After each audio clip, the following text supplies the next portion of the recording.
Here is a quick overview of the strategy of teaching integer addition and subtraction with balloons and weights.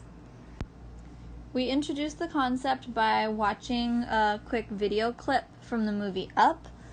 Most of the kids have seen it, and if some kids haven't, the other children should be very excited to summarize the plot for them. But if you haven't seen it, the plot is basically a house gets flown away via a large amount of balloons. And then we have conversations around, okay, well, what happens when some of those balloons pop? And what happens when there's all this furniture that the old man pushed out of the house? So we watch a video clip that kind of covers all of that. And then we start having discussions about problems. So students pretty quickly identify that in this example, balloons represent a positive force that take the house up, and weights, which we're calling them weights, but when I talk to my kids, we talk about like the weights represent the furniture inside the house. So the exact clip that we watch is the balloon. Some of the balloons have popped, and the house is kind of floating right on the ground, and the old man starts pushing all the furniture out of his house. And that furniture represents heavy things that were holding the house down. So weights are identified as the negative. So then we can talk to students about addition and subtraction problems in the context of what would happen if you did this with balloons and weights to the house from up. Let's take a look here. We have 4 plus 5. Starting there. If I have my house and it's sitting on the ground, this is a great metaphor to involve a lot of pictures and visuals, especially for your EL learners. If I have a house and I add 4 balloons to it, where's it going? Well, it's going up. How many spaces on a number line? It's going up 4 spaces because I added 4 balloons. Okay, 1, 2, 3, 4. We're at 4 now. I'm going to add 5 more balloons. You don't have to draw a picture. I'm just drawing it for the sake of drawing. 5 more balloons. Okay, where are you going now? Even more up because I added more balloons. It's going to pull me higher into the air. 5 more spaces. 1, 2, 3, 4, 5. We're not at 5. What number are we at? Ooh, we're at 9 because I have a total of 9 balloons. Most students probably don't need this example to do 4 plus 5. But it's a good place to start, so they're getting into the hang of identifying positive numbers as taking the house positive up on the number line. Now let's talk about this. I have 20 balloons, and then I'm going to add 5 weights.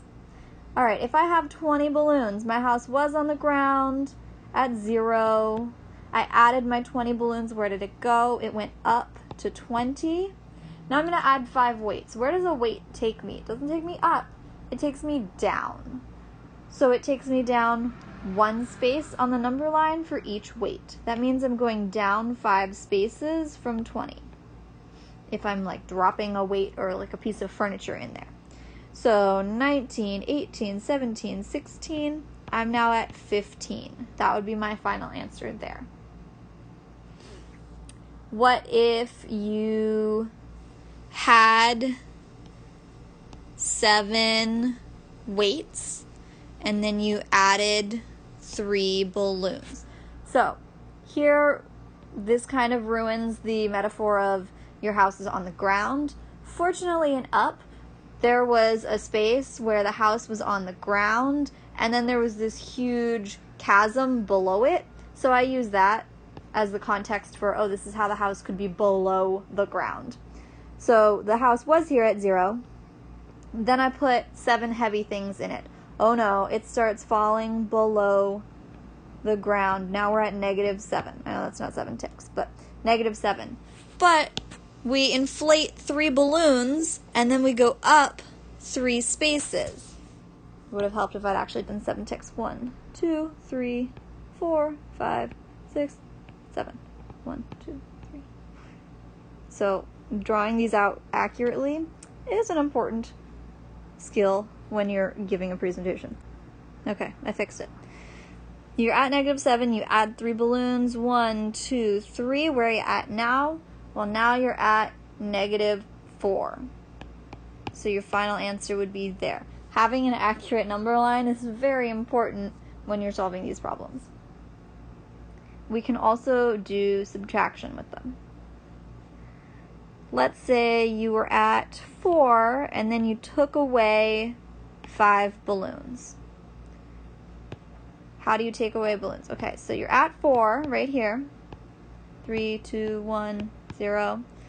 And then all of a sudden you take away 5. That 5 is positive. How do you take away 5 positives?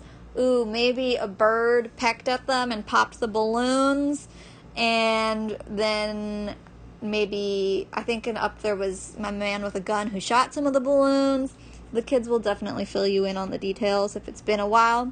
But suddenly you're dropping. You're falling through the sky. Oh no, one balloon popped, another balloon popped. Oh, a third balloon popped, a fourth balloon popped. Maybe for the sake of this example, there were more than 4 balloons that were holding it at that point. Maybe they added weight. Sometimes the context of the example doesn't always work out, but you go down one more. Now you're at -1. 4 minus 5 leaves you at -1. One more example for you.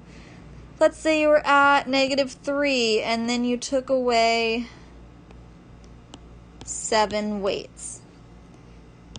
Okay, setting up the problem, here's 0. You start out at -3, and then you are taking away weights. For me, this example of weights and balloons is the easiest one to use when I'm explaining add the opposite, because add the opposite is really just like, please memorize this rule, and I have had students really struggle with that. But taking away weights, what happens when I got rid of that furniture in my up house? I got rid of it, that's subtracting it, and it was heavy, it was negative. When I push furniture out of my house actually floats because it doesn't have as much holding it down. So I'm getting rid of the thing that's holding me down. I'm getting rid of 7 of them. 1, 2, 3, 4, 5, 6, 7. They can count their way up the number line. And oh my goodness, I end at +4. Getting rid of negative things helped me float my house up above ground level. There are lots of other ways you can use this, but I just wanted to give you a quick example before you decide if you want to teach this strategy for integer addition and subtraction.